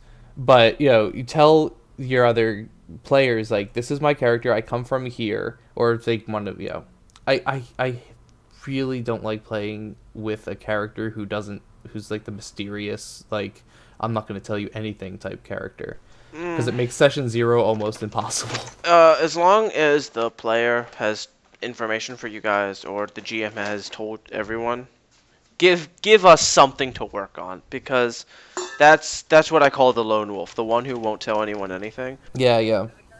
At least give your fellow players something to work on, and make sure, no matter how mysterious your character is, the GM needs to know everything. Don't hide things from your GM. Well, otherwise it's not going to be important. If it doesn't basically, I'm like, your you didn't backstory tell me, doesn't so I'm exist assuming if you it's don't tell not. the GM. It does. You don't have to tell everybody else, but I can't create what you wrote down unless you tell me. So Session Zero, first thing, everyone sits down at the table, maybe finishes character creation up a little bit, says and then goes, all right, let me introduce my character to all you guys. Like, he looks like this, he's he's this class, he's this race, he comes from here, and you don't even need to say like, oh, he fought in this war and got wounded. All you can say is like, he has a huge scar across his chest, that he displays proudly, and that kind of gives you the idea. Okay, he fought in some war, he got into a fight somehow, and that's something he really takes pride in. Nah, he accidentally cut himself. He was working. Like, again, these are just, you don't have to tell them everything. Yeah. But please tell your GM. Yeah, I'll tell your GM exactly. Yeah, but and then the next person goes, oh, my guy's a cleric for this church, and he believes in this, and he wants that, and he's really like trusting and understanding, so he's gonna say everything you guys need to know about his backstory. All right, Yeah. cool. Yeah, there's nothing, like, again, these are your characters. As long as you do that within reason, it's great. Just don't go too far off the deep end. That's it. You go around the table, everyone does that, and then I think it's important. We didn't talk about this a bit, but I think it's important for the GM to introduce the world you guys are going into, unless that world is, unless you've decided that world is kind of open-ended. Or is already set to a degree, I think. Like, let's say, for example, we're all doing a Game of Thrones game. I'm expecting some people to know what Game of Thrones is in terms of the universe. But even then, Yeah, set the scene. Tell us what era, what we're dealing with. Like, please do that. Like, oh, when you're making your character, this has happened, or this is the big thing. An example in Masks, actually, vigilantes are frowned down upon, or something like that. So you're actually at risk every time you do this. Or no, they love heroes doing that. You can do whatever you want whenever you do that. Yeah, like I went into a game wanting to play a necromancer, and then we sat down for session 0, and my GM was like, "Well, in this world, necromancy is super accepted, and everyone loves it, and then like everyone you're gonna meet's a necromancer." And in my head, I was like, "Oh, my guy was gonna be really like funny about how evil it is to bring things back from the dead, but now it's not evil to do that. Maybe I should rethink a little bit um, about my character's motives or what he wants to do." Yeah, yeah. Um, at least motive wise, like not change the sheet. I kept the sheet the same. Yeah, I was still a necromancer, but Yeah, no, no. Again, that's the character, not the yeah, sheet. It's exactly. And I agree with you. Like for the most part, I think for the GM, it's very important to at least give a heads up. Never just say, "Oh, we're playing a D&D game." Say nothing. Oh, I think too. That was I think the GM's fault too, because I think you should have basic information about the world before you even set down Yeah, to no, meet and to a characters.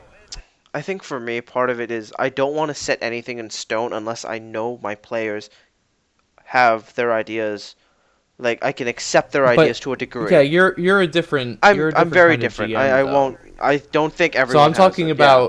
about, I've played a couple sessions with people who create a world first and then ask for people to join Yeah, their no, game. I think people do that because they like world building. Yeah, and you get you get like maybe a page and a half or 2 pages of here's the history of this world. That's all you need to know. Yeah. That's super nice to have early if you're building a character. Although your GMing style is a lot more like, yeah, you're in a town. We'll build from there, and then like we kind of as we play through, kind of establish what's normal in that world by our action. By your actions and also by NPC actions. And not everyone enjoys that, but I really enjoy it because I thrive off improv GMing, where it's a lot more of, yeah, I don't know what's going to happen and neither are they. Now no one's going to be spoiled by looking at notes. It's great. Yeah, but again, for that character creation process, as a GM, if you have an established world that you want them to explore and it's going to matter in the story a lot, tell them before they make the characters, because then you end up in situations where you have someone who's like, well, I wanted to do this, and then you're sitting down for session 0 and the GM's like, well, everyone hates you because you do that. Yeah, no, and I think even me, someone who thrives off improv, I still give like a premise. I'm like, yeah, you all live on floating islands and you're finally going down back to the normal world for the first time in thousands of years. You have no idea what's changed. And the reason you guys are up there because there was a magic storm that occurred that destroyed the earth and you all had to fly above. You heard that there were people maybe hiding underground, but those are just rumors. You have never seen another flying island before. The people on this island are all the people you know. You are one of the few to leave. And that's like setting people up for what to get. Yeah, and that's fine if you drop characters that are already made into a world like that. But I'm talking about, let's say everyone makes characters and then you sit down for session 0 and the GM's like, all right, welcome to, Revelia, the wonderful kingdom. Druidic magic is seen as a plague. Is seen as a plague on nature, and if you're playing a druid, everyone's going to kill you. That's when you have something that's that extreme that their players didn't agree to do during character creation. Then you have that one guy sitting there like, I'm a druid. Like that sucks. Now, like that world, maybe if you revealed that world to players before they made characters, I know I would band together with the rest of the players and say we're all playing druids. And then all of a sudden it changes the story from, oh, you were going on a regular adventure with very little druids because they're all being hunted, to you are all being hunted, and now the story is completely different, which is some of that interplay I really like that happens during session 0, where imagine that GM sent out that story with the little tidbit about the druids, and the players got together, and they might say, you know what, let's play paladins and this and that. Let's not play druids. And then they play the game normally because session 0 comes out, and the GM's like, all right, what are you all playing? And oh, we're all doing this and that. As opposed to everyone sitting down and the GM being like, all right, what's going on, guys? What characters you got for me? And then all of you saying, we're all druids. Yeah. I would love to see the look on that GM's face, Yeah. but Oh, maybe we'll run a game like that. Let's see. But I Let's do think it. Let's do it. Okay. back to the back back to the to podcast. But no, I think that a lot of the GM's job is informing players about things they do need to know. If you like, again, no GM will say, "Oh, let's just play a game," and have no idea what the world's going to be like. Maybe the rare exception of Stars Without Numbers because we have generators for that, but even then, you should have an idea on like, oh no, there's going to be a world like this. We're going to do this kind of thing, stuff like that. Like you should have some kind of an idea somewhere, please. Don't throw your players in like you're in a town and there's shops. Yeah, there's shops and there's a very nice sword shop. Yeah, that's one of the shops. That's not very good. That's pretty it's poor planning on your part. And if you want to be a GM, as much as I hate it, you do have to plan at least a little bit for each session beforehand. So session zero probably just as important as any other session for planning. You have to remember that. Yeah, and going back to the example that we were talking about every Saturday in the campaign we played before, I mean, you did drop us into a town, but we had established rules. We knew who the mayor of that town was. We knew who the person at the inn was. We knew that this town gets attacked every Saturday by some random Yeah, thing. I gave you guys information that you guys knew that this is not always a safe town But to other be than in. that, where we went during that session zero, what we did during that session zero was both open ended and scripted to the sense that we were going to be involved in that dragon attack no matter what. We were going to kill the dragon by accident or, through some means no matter what. But, um, who we talked to at the tavern before the dragon attacked? It could be anybody. Yeah, in session one, you can go back to those people and say, "Hey, you remember that thing I was talking to you about before? Dragon kind of interrupted our conversation." Yeah, let's finish up that Yeah, conversation. something like that. Or, the fact that I think what was established in that session immediately about our characters what was which pub we preferred in that city Yeah, exactly. was something that, something little and stupid that, usually would have no consequence that all of a sudden made a huge difference because our characters frequented that pub the rest of the entire campaign. Yeah, this is Thirsty Squirrel, man. Best pub in the entire town of Nassar. So, Yep.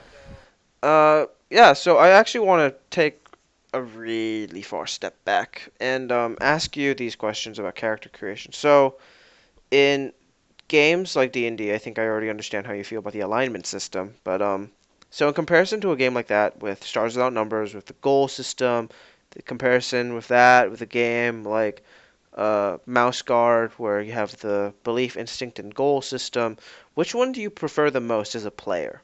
What do you think is good? Like, what do you enjoy the most? Not what do you think is good for new players? Oh, sure. Personally, any form of goal system is something as a player I really like. Mouse Guard, I think, does it really well in the sense that it's not just goals, but it's beliefs and instincts. And that helps you play a character, but that also helps inform the GM and everyone at the table what your character is going to do in a certain situation. But again, when my issue with the alignment system with stuff like that isn't the fact that it exists. I think it's cool to have a system to be like, okay, here's where my character falls alignment wise. My issue is when that becomes strict to the point where it inhibits your choices as a player. So with Mouse Guard, what I like about it is, at the end of every session, you sit down and you say, okay, well, what did I do this session, and did that help me further my goal, or did that fall into my beliefs, or was that me using my instinct? And if it is, you get rewarded, and if it isn't, you also get rewarded in a different way. Um, and so you're not punished in any way for not paying attention to your rules because your rules can be broken, or for something in Stars Without Number, the goal system is so open ended in its description. I mean, you can't sit there and be like, my goal is to shoot this guy right in front of me because he tried to shoot me, and then you shoot the guy and you kill him. Like that's kind of a wimpy goal. And that's one of those where and that's what I like about that system is, your goal is how much XP you get for completing your goals in Stars Without Number. Yeah, you either do a job or get your goals. Those are the only ways to get experience in Stars Without Numbers. killing doesn't equal level. Yeah, doing your goals in Stars Without Number is one of the only ways to get experience points. So you want to have a lot of goals, but you don't want to make your goal like, let's say your character is flying past a moon of some planet, and you as a player immediately write down, I want to land on the moon, and then you land on the moon. Yeah, I would give you like 2 XP because I'm like, yo, the moon's right there. That's what I'm saying. What I like about it is that the XP isn't defined by having a goal. It's not like, oh, 100 XP per goal. It's the GM gets to tell you how much XP that goal Yeah, gives you. there is a bit of a risk because of that as well. The GM might Over reward or under or reward. under reward, and it's really hard to find that balance. But In a game like that, the one problem I have with Stars Without Number is I don't think there's anywhere in the rules that says you need to have goals. I don't think there's anywhere in the rules that say how many goals you're allowed to have, or how little goals you're allowed to have. yeah, I allow a lot of goals. No, I think it's good to allow a lot of goals. But I think the Otherwise, people are character- gonna be like, I need to really destroy that Confederacy like right now, and I'm like, level 1, here's a grenade. Good luck. But what I'm saying is, I think you should have 2 or 3 long-term goals from the beginning of the game. So let's say, you're a space bounty hunter, and you have. Actually, this might be a good example of like how to get goals pretty fast. You're a space bounty hunter, and you have a PDA system or some kind of like iPad or whatever that connects to The comm links and yeah, it's a comm link that connects to bountyhunter.net, and you can literally ask the GM, hey, who in this area is, not related to our mission, but someone who has money on their head. And the GM can be like, oh, there's this guy on this planet you're nearby, or this guy in this sector you're nearby. And your goal might be, hey, I want to take that guy in. I want to take him in. And now you got a goal. But I think your opening session 0, you should establish two or 3 very long-term goals. Like maybe you're this bounty hunter, and your dream is to retire and live on the tropical A slime ranch. the slime ranch, or a tropical planet in sector 0506, right? And so your goal is to make enough money to buy that house and live there for the rest of your life with no problems. And then only to realize that house has been sold already, and then there's a new goal: get that house back. Yeah. Or you want to do that, but also you want to find love, and you want to some stuff like some that. big Yeah. goals like that. But then as the sessions go on, maybe somebody wrongs you, an NPC wrongs you, and then flies away on their ship. Maybe you could put down a goal, find that person and get them back. Oh, they shot me and I almost died, and then they ran away. I'm gonna go shoot them. Yeah. And now your goal is to find that person. But it's something that's, I think, what a lot of players, at least with Stars, don't think about is I think the goals shouldn't be always directly related to your mission, because of course certain things are going to happen in your game. Yeah, no, I agree. I think those are the short terms. Your stuff with the goal, your short-term goals should be more related to whatever the mission is or whatever you guys are all doing. Yeah, but you can't like, let's say as a player, walk into where your enemy is hanging out, right? And this is for any game that has a goal system. So let's say, your enemy is in this room, and there's 5 or 6 guys with him. You can't literally be at that door and then quickly write down on your goal sheet, shoot somebody in the upcoming fight and then burst into the door. Yeah, there's a bit of a risk with that in terms of Stars Without Numbers that I don't know how to easily fix that. I just use the honor system saying, guys, please don't write anything down that like right before you do it, because I can't check everyone's sheet all the time while I'm trying to also narrate and register everything that's going on around me. But not only that, but I feel like you can kind of tell when somebody's doing that, and the best way to do that is like, all right, you shot someone, you got 1 XP, thanks. Like, of course you were going to shoot somebody. Great. But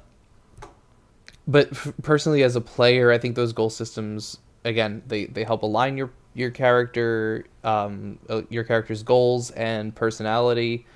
They help you roleplay. They help you know what your character's decisions are going to be in certain situations. Uh, and they help everyone else kind of know what your character's up to as well and what they want. Yeah. So, I think that gives me a good answer, roughly, on what I'm looking for. I really enjoy the goal system. I try to put in everything I can without breaking it too badly. But so while we're on this like kind of broad topic, why don't we actually talk about building sheets? I think for character creation, because different systems have different ways of how the game works. Obviously, D&D has the main six stats: strength, charisma, dexterity, intelligence, wisdom, and constitution. But not Not in all, that order. not in that order. No, no, no. I'm paraphrasing a lot, but a lot of these other games don't necessarily have that. An example would definitely be masks. You don't have anything close to that. You have things like hot, cool, weird, stuff like that, or freak. It's freak, mundane. Um, Cool, I think is one of the. I can't remember I for don't sure. think cool's. Actually, wait, I have a sheet right here. Yeah. Well, regardless, it's very different. It depends on the game, and And not only Yeah. that, but in D&D you can get points up to like what is it, 30 points in each category, and I It know depends on the system and in how masks far you're it's going. it's -2 to +3 is how far Yeah, you can the get. It's range is danger freak, savior, superior, mundane. yeah, and again, that different games, different way the games work, different sheets. That's the most important part. So, but I think one of mine is in terms of let's tie this in with session zero. This is the most important question.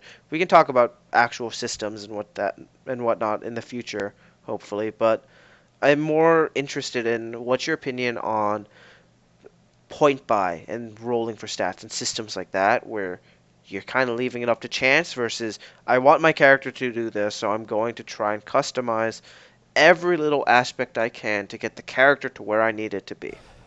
I think there's positives and negatives to both doing a point by system or rolling for stats. So let's talk about. I'll just quickly talk about D&D and how that works.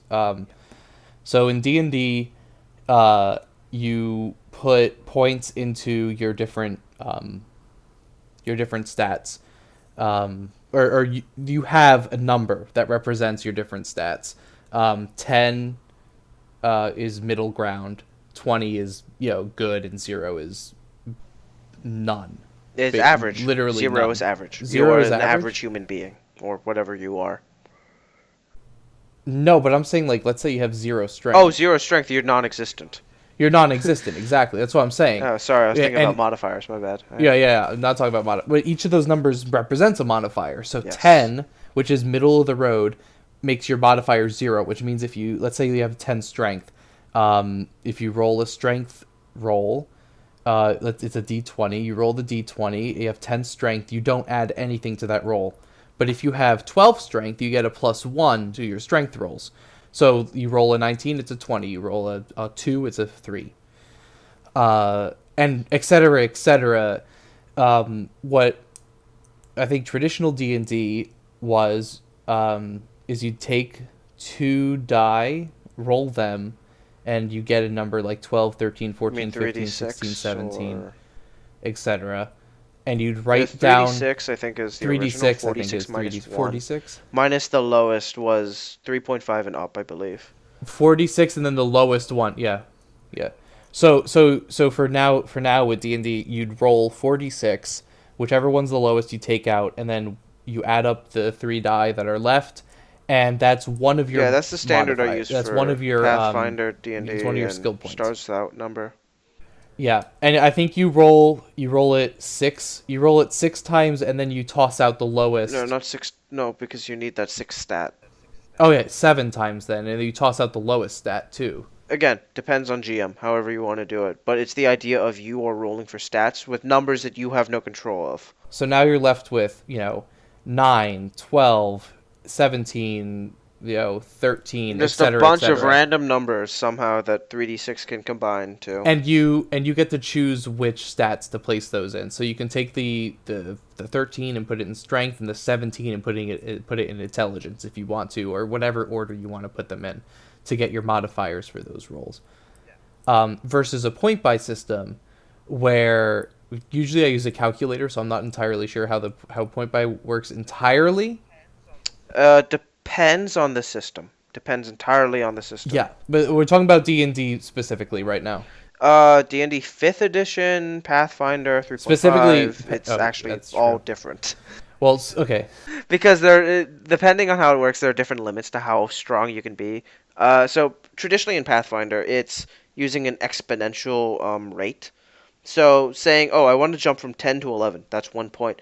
Jumping from 11 to 12 might be 1 point. But going from 12 to 13 isn't necessarily just 1 point. It could be 2 points now. Yeah. So the way the point buy works is you're given a pool of points. Yeah, so you're point by points. Yeah, your point by points, and you get to choose basically where those points fall into. You can drop some stats to try and increase your overall, so you can buff one but get worse at something else. So everything starts at 10, and then you make it 11 by adding a point. You make it 12 by adding a point. You make it 13 by adding 2 points, and you have a pool of points based on usually what the GM agrees on, and also dependent on what kind of world you're looking at too. How strong you are in relation to everything else. That's really what it is. Yeah. So usually they organize it by saying, fantasy and high fantasy is like 25 points, fantasy is 20 points, 15 points is like middle of the road-ish. Yeah, and again, all up to the GM. But the basic concept is you have control over your stats. You can say, I want to be really good at strength because I put it up at 18 instead of rolling 13 and now I don't have great strength because I didn't roll very well in anything. And yeah. So I think that's a good general overview of how it works, how the differences between it, where one is completely random and the other one you get to influence. Yeah, you have complete control. Personally, I prefer a point buy system for myself. Well, Well, I'll explain yeah. why. Obviously, Yeah. I'm the kind of person who's going to end up rolling really high, and people I play with are the kind of people who are going to end up rolling really low, and there are times where I will roll really low, and I don't like that either. And it gets to the point too where I am more likely to lie about my stats. Darn it. Don't do that to me. I know, I don't like doing it, but if we don't roll usually when we play, we usually do point buy. But the problem I have with point buy is abusing it to the point where... So you mean like min-maxing? Yeah, min-maxing, yeah. To the point where, like, let's say you're going to play a certain character, and you know that strength and constitution are the most important roles for that character. You will dump every other thing. So basically you take points out of intelligence, wisdom, as much as you can, and still be able to function. Because I think 5 intelligence you can't read anymore. That's 3. 3. No, sorry, Okay. 3 intelligence you can no longer speak. 5 is you can't read, I think. Yeah. Or actually, I think it might be 8. In 3.5, barbarians could not read, no matter how smart they were.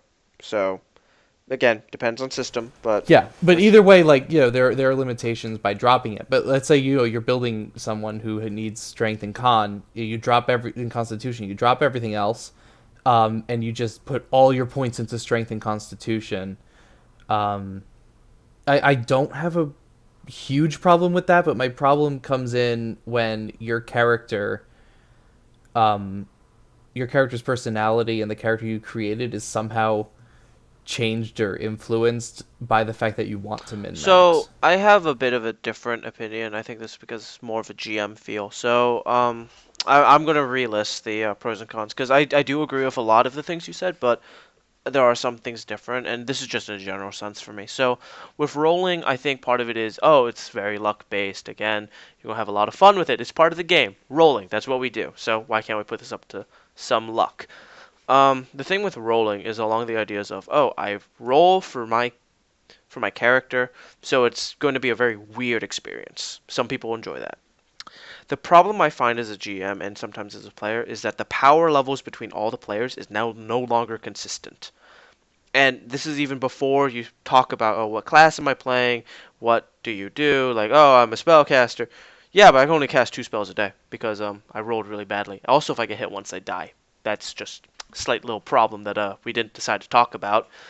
Uh, and I don't think that's fun for a lot of people. I don't think they enjoy feeling very weak next to the guy who rolled really well during that day, and he's next thing you know, he's yeah, I'm basically untouchable. I got 6 18s in a row, which I call BS on, but never mind about my feelings about how lucky some people are compared to others. And yeah, that's how I see it, at least in terms of pros and cons. You can have a lot of fun, a lot of variance.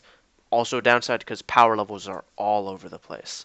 For playing with point buy, yeah, everyone has control. People can build what they want. So if you're saying, oh, I want to be a really smart barbarian, but I'm not very good at hitting people, and you're saying, I don't know why you're doing that, but sure, let's roll with it. And then it's like, okay, yeah, your strength is very low, all that, but you chose to do this, so it's fine because you wanted a wacky idea. The thing that I have a problem with point buy is, like you said, uh, not so much min-maxing. I think min-maxing is fine in the sense that I want my character to be really good at something. I don't have a problem with that. I have a problem when it comes to like playing with munchkins or power gaming. So a munchkin is essentially someone that tries to optimize whatever they're doing. So if I'm a barbarian, I want to hit really hard and take a lot of damage. That's it. I don't need to be smart. I don't need to be very fast necessarily. I don't need to be a very smooth talker. I just need to hit hard and take hits. Now, the problem with that is if not everyone does this to the same level that you did, where you were optimized in that regard, and feats and all that nonsense later on comes into a factor as well.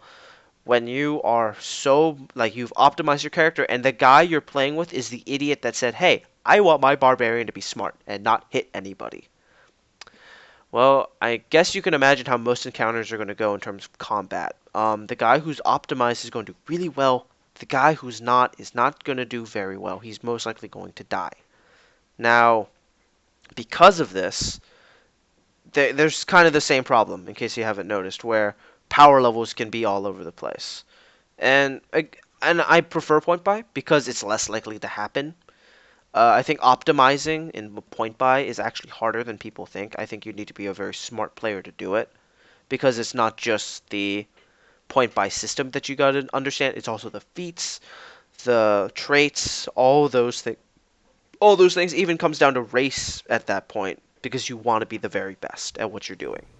Yeah, that's what I don't like about it is that kind of stuff because that means you made the sheet before you made the character. But I think, again, you have to understand that it's not necessarily min-maxing. Min-maxing is dropping a stat and increasing it. You can do that for RP. It's when you're power gaming that it's a problem. Because not everyone on the table might enjoy. And again, if everyone can get on board and say, no, we're all optimizing our characters to do certain things, that's great. You're all going to have fun because you're all going to be really good at killing stuff. But if you try to do that and not everyone is on board, that's when the discrepancy shows up, and it's really hard for the GM to challenge the group without potentially targeting you and not killing everyone else in the crossfire. Because it becomes you versus the GM. And the GM is like, I can't challenge you because everyone else will die if I try to do that. And it's no longer fun for anyone else because they're like, well, we can fight it, but you kill everything in 2 shots because it's balanced to us, not to you. And that's generally the problem with that. Yeah, I'm not saying that I'm not going to try to make my character the best it can be when I do point buy. Yeah, no, But and there's nothing wrong but with I that. think I don't want to limit myself to this is the best barbarian, this is the best paladin, this is the best wizard or whatever. I want to be able to play my character, and maybe my character isn't a smart wizard. Maybe he's smart, but he's not incredibly smart. But Yeah, then he makes up for it because he can take a lot of hits. So maybe he can't cast as many spells as fast, but he can last longer on the battlefield. yeah, and I totally understand that. So there is a school of thought where point buy is king, and I don't know what all systems call it. I know GURPS calls it character points. I think Besum, Big Eye Small Mouth, an anime campaign, which uses the exact same system. I have problems with this kind of system because it kind of goes to an extreme on the power level front. But it's so essentially, I know you haven't played it most likely, so I'm going No, to I explain haven't. it to you and the audience. It's essentially the idea of sort of like Point Buy, you have a giant pool of points. But instead of it only going towards your attributes such as strength, charisma, dexterity, it applies to everything. So in the sense of, oh, this is your wisdom, this is your body, and this is your mind. So these three things are your main attributes. And I'm using Besem here to the best of my recollection. That, oh, yeah, you can put points into these. But you also need to put some of those points that you have into your skills, into your like knowledges, into your like traits. Now, the benefit with this system that I actually enjoy is that it creates an opportunity to play weird characters. So it's the idea of flaws. So flaws allow your characters to increase that pool, but they have to have a problem. One could be an addiction. Oh man, I have an addiction to like some kind of drug or a video game maybe. So I'm always going to be playing that whenever I'm free. Fancy Yeah. tuna. But oh, actually, I remember Shadowrun. Very, very. It's part of the system. It's complicated, but it's part of the system.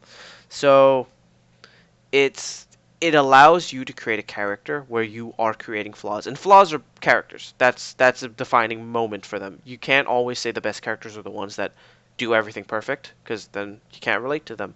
The characters that we can relate to the most are the ones that have flaws, which is why I enjoy playing tabletops, because there are always going to be flaws popping up and around. But the system enforces it by saying you can be better at everything else, but you only got one leg. I'm sorry, that's just how it is. And you're like, I'm willing to take that risk. Yeah, sure, I don't have a problem with that.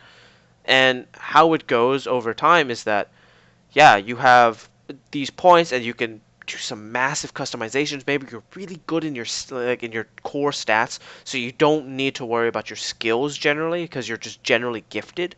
But when it comes to the point of, nah, I can be very good at playing video games now, and that's all I do. Everything else, not important. I don't know what game we're playing, but interesting idea. So, but my problem is, and this is specifically for Besem, when you can buy like abilities such as mind control or teleportation for Does those it points, matter if you have one leg? yeah, exactly. It doesn't matter. These flaws no longer matter. And again, it's an anime. For those who don't know, anime is by definition overpowered. If you've ever watched an anime, especially a shonen, you will notice that the main character has pulled something out of their ass, and they are now proceeding to beat everyone with it because they have that ability. And you're like, where did it come from? Let me tell It's you a always little the secret. ability It's an no one else anime. has. Yeah, exactly. Yeah. It's an anime. That's why. So you have to like again. That's my problem with it. I've tried to run Besem. I think 2 times. It's really hard because I find anime by definition overpowered, and I don't know how to balance for that. Probably, I know Besem's a very popular system, so I'm probably going to get some flack for that. But that's just my thoughts on it. Um, but yeah, it creates a, in my eyes, it creates a discrepancy in terms of power level again. Because if some person doesn't want to be that teleporting, like multi-gun user that can also psychically like break people's minds, there's going to be a bit of a problem when everyone else is doing it and you aren't, and you just want to fix guns for the rest of your life, like you're just a toady. But and again, it might not be fun for that one person because of what happens.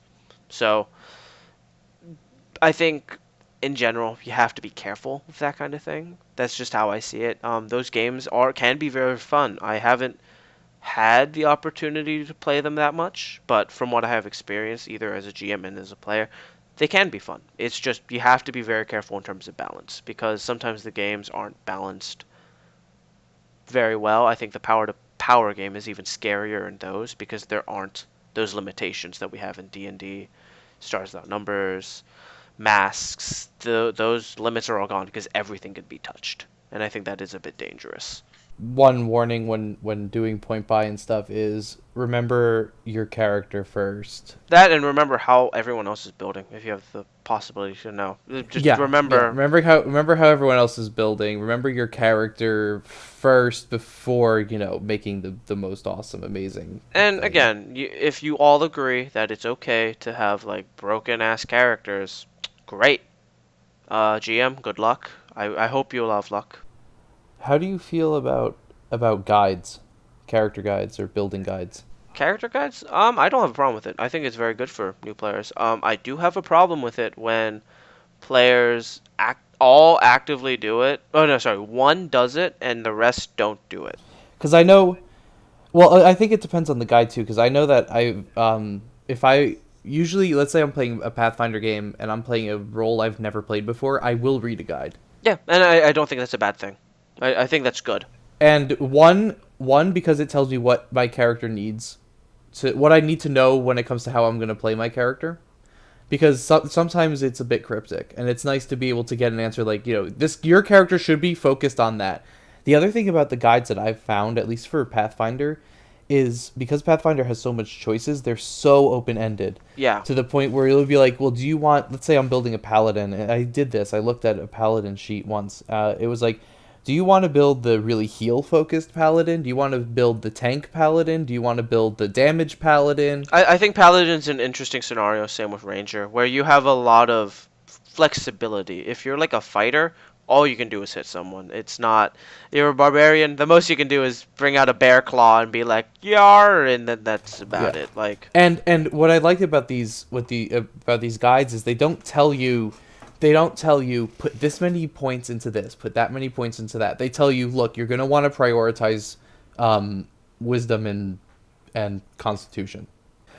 But they don't say if you're playing with 20 points, put 3 into this, put 5 into that, take 6 out of here. well, okay, so I They think, don't tell you that kind of well, stuff. there's a reason for that. The reason is they don't know what your party comp is. If they could tell you the exact numbers, they would have to have an exact party comp to tell you at all times. Because maybe you have a bard. A bard can buff other characters just because of their abilities.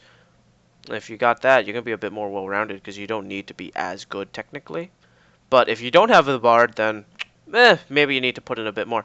They're not going to compensate for every single possible build, especially as time goes on. And knowing Paizo, they introduce more and more characters, more classes and races. They can't keep this up. But then the other thing they do is they'll say, here's a list of all the feats that could work with your character, and we're gonna color them in order of importance. Like with the text color will be blue if they're worth looking into, or red if they're you're like, okay, this is really situational, but maybe in your campaign this will work. Yeah, no, and that's great. That's making a good guide, and I commend anyone that does that. Because there is, especially in a game like Pathfinder where there's so many choices that it could be really overwhelming for a new player. Or I mean, I've played Pathfinder a while now, and even when I play a character I haven't played before, there are so many choices. So I actually, now that I think about it, this is actually a bit unique because it's sort of in the scenario where it only would work in a game like Dungeons and Dragons or Pathfinder, where the entire point of the game is to kill everything. In Stars Without Number, I don't know how someone would make a guide for that, because the GM could literally just turn around and say, now I need you to do a technology roll for me, post-tech. And you're like, but I only know pre-tech. And you're like, well, that's too bad. You shouldn't have messed with it. Like, well, that's a different kind of game where because there are only 3 classes, really what it comes down to is what skills you've decided to train in, and that matter. Yeah, and I think, but you can't even say that. Like, look at masks. There's not going to be a guide for masks saying this is the optimal party comp because now we know how that monster really died. Like, that's not a thing. It's only in D&D and Pathfinder where the goal of the game is to kill stuff. I don't care if people say it's to go on quests. At the end of the day, you're gaining XP for killing things. That's the basic idea of D&D, is to murder hobo. Characters that murder hobo are technically playing D&D correctly, and everyone else is doing it wrong. Because you just kill things. That's it. That's the entire point of the game. But also, there are a lot less numbers in a game like Masks. There's a lot more in your head. Exactly. Yeah. That as well. Pathfinder specifically has a lot of stuff to look over, which is why I think guides are good for it. But I don't think they're necessary for every game. Heck, if someone wanted to make one for Shadowrun or Besom, yo, thank you. People really need that shit, because there's a lot of numbers. Well, I'll just do an example here, because I got my Masks sheet out right now. So, for instance, for the Doomed is allowed to have a Sanctuary. And in their Sanctuary, they're allowed to choose 3 features that Sanctuary has.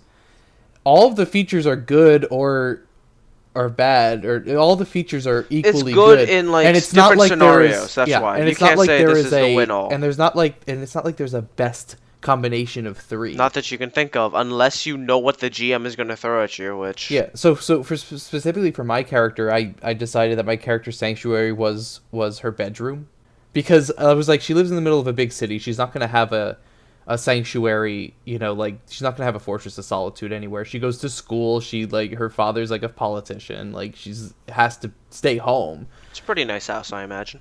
Yeah, it was a nice apartment. It was a nice penthouse apartment because her, you know, her dad was a politician, her mother was a doctor or something. But like, you know, I'm not gonna have her have a teleportal in her bedroom, because not everyone in this, we decided with the, you know, with you and everyone, not everybody owns a teleportal. She can't really have maybe next time. Yeah, she can't really have a containment system, but she might have a powerful computer. She might have, you know, healing equipment, or art, music, and food, or a scattering of ancient relics, or a meditation space. Yeah, so like again, you know, and the meditation space could be, you know, a pillow in front of her, you know, in front of her window, or a pillow on the floor. But it's still, and I like, think that comes down to character creation again, like creating that backstory. But there's not going to be a guide that says, well, if you're playing the Doomed, you know, you have to choose, you know, the healing. No, you gotta choose the arts, or, man. You gotta choose the arts. You have to choose the art, music, and food, or else how are you gonna eat? Like, you gotta choose it, man. No, it's like, it doesn't matter. That's your choice. And because it's so focused on the other players as well, it's not gonna tell you. So under the relationships question, you know, you'd love to kiss, you know, this character. You gotta kiss the protege. Obviously, it's the best for everyone if you kiss the protege. There's no way, because there's so many not numbered based things in this game, there's no way that there could be a guide for how to play a certain character. Exactly, and that's why I said guides aren't bad, but when people rely on it too much every time, I think that's when I'm going to start having a problem. When, again, everything is good in moderation, but you have too much of anything, it can turn into a bad thing, especially a guide, because you don't have any originality in my mind. You just want to kill things. You have to be sure everyone's on board to just be really good at killing things. Yeah, but I think though it's still important, like especially for me, if I haven't played a character before, it's nice to have kind of a undergrad, like a there's a nothing list wrong of with stuff that. to look at. Yeah, there's nothing wrong with that. There's because nothing wrong with that. I am a player who's more likely to take a feat that's cut like flavorful just for my character purpose, rather than something that's really useful. And I've done that before. But being able to know the useful feats when you decide not to take a flavor feat can help. It could be the difference between making a character that still feels fun to play and a character that really doesn't work. Yeah, so yeah, like a good example would be Druid. Druid has to be able to shapeshift, and when they get shapeshift, you want them to do it multiple times, most likely, unless you're a caster in 5e. But most of the time in Pathfinder, you're able to cast as an animal if you get that feat, so you need to plan it out properly.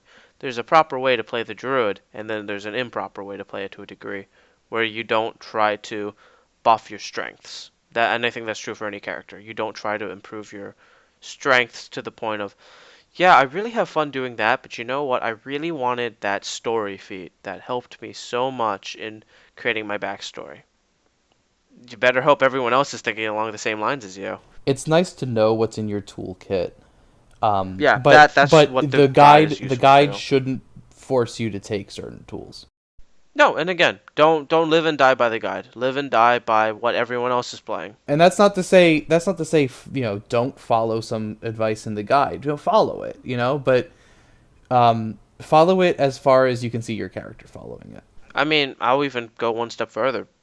You can listen to the advice from other players. I mean, if they have if you're stuck on an idea, like, do I want to do more damage? Do I want to do get more spells so I can maybe do more creative things? Talk to everyone else. Make sure they're all on board with in terms of no, dude, we're really just gonna be killing a lot of stuff. You really shouldn't be doing that. Or when let's say you have two casters in your group, or a bard and a spellcaster, and you guys are leveling and both of you don't know what to do. Talk about it, because the last thing you want is for both of you to have a spell that buffs that can't stack. Can't be stacked. Yeah, exactly. So you know, because I think Bull's strength or something can't be stacked with itself. Yeah. So you just want to make sure, you know, you're both useful, because if you're both doing the same thing and it can't be stacked, one of you's going to technically do it better. Yeah, one of you's going to do it better, and one of you's not going to be able to do it because one of you does it better.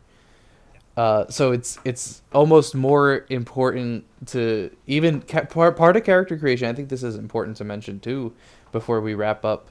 Part of character creation is leveling. Ooh, leveling. Um, And I don't want to talk too much about leveling now. I think we should save that for yeah, another no, day. that's fair. Yeah. But it's important to know that you make choices in leveling that are essentially character creation. Yeah. So all the advice we're talking about character creation with right now, you should take into account when leveling as well, I because agree with that. that is the progression of your character. Yeah, so part of it comes down to leveling in the sense of power gaming or thinking in terms of, oh, how do I make my character stronger? And there doesn't have to necessarily be a reason for that, but I think it's more along the lines, at least for something like D&D, that's not frowned upon. But in games like Masks, where that power level isn't really a thing, I think it's more important for you to remember what is my character more likely to have during this time? Or what happened that might have encouraged this? Or what has my character done that makes them think they really need to have this? Yeah, maybe your character is a spellcaster and they saw a necromancer and now all they want is healing magic to kill zombies with. Exactly. That could affect how your character decides to level up. But yeah, I think the questions that we asked at the beginning, should players create characters together, also goes to should players level together. Um, and there's so much things about leveling that we could talk about eventually. Yeah, I think we've gone on for long enough, so I think this is a good place to call it. Yeah. So yeah, just remember again, this is all anecdotal opinion from the two of us. Please don't get mad because we have an opinion. We wanna be human beings who have our own opinions. Please don't hate us for it. But we also want to know your opinions. Yeah. We have an email set up now. It's swords.shields.etc.ect. etc. Swords.shields.etc. I think it is at gmail.com. That is how you spell etc. Yes. You can email us there with everything you want to know. I'm still working on getting. Well, first of all, I'm still working on getting learning where I'm going to upload these. But also getting other things set up for us so that you can contact us easier. Yeah, no, as time goes on, we'll give you guys more and more platforms. But if you really have an opinion that you agree with or disagree, please do send something to us so to let us know. Maybe you hate and everything we've said is wrong. I'd love to see your opinions because I know I'm not right. I'm probably wrong in several things I said, so. Also, we're going to have a Discord. You could reach us there. Yeah, yeah, for sure. And don't be afraid to ask questions, or even if you have any good ideas for episodes, we have episodes planned out. I think at least 8 or 9 or 10 of them. But if if there's a question you have, something. Don't worry about it. Yeah, guys. if there's a question you have or you want more clarification, contact us and we'll talk about it. Ask questions. We'll be happy to answer them. We might even have a discussion. Might even make it a segment if we get enough. Yeah. Because right now we're just kind of spitballing, but segments would be nice to do too, eventually. But yeah, so that's the end of episode 2 on character creation in session 0. Hope you guys are enjoying this so far. I'm enjoying recording them. Yeah, I'm having a lot of fun. These are fun discussions to have that we normally don't get to the meat of. Yeah, so. Well, and we have these conversations all the time anyway, so might as well record them. Yeah, exactly. Yeah. That's why we're doing this, because it's fun for us, so maybe you guys will find it fun to listen to. Yeah. Anyway, hopefully, have a good day or night or commute, or, if you're playing Euro Truck Simulator while listening to us, good on you. That's how I listen to my podcasts. And see you next time. Yeah, see you next time.